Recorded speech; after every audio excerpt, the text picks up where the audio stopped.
Today we're doing a next business day PS5 HDMI port replacement. That capacitor didn't survive, so we're doing what I call the 2-pack, where I attach the HDMI port and the capacitor at the same time. So it's all prepped, let's get it on. Come on. There we go.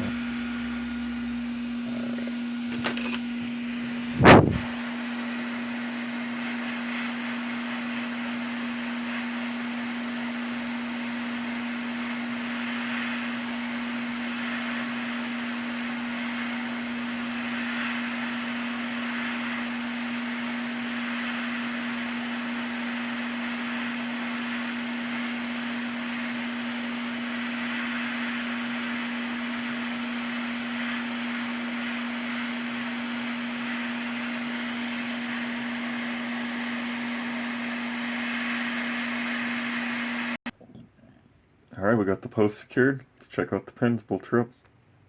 Alright, the pins look good. The solder goes all the way through the post. Let's bolt it up and test. And yes, I took care of the liquid metal and the deep cleaning as well. Hey, we are back in action. Be sure to like, subscribe, and comment. New videos dropped every Sunday. Store now open, memberships available. Second location opening soon.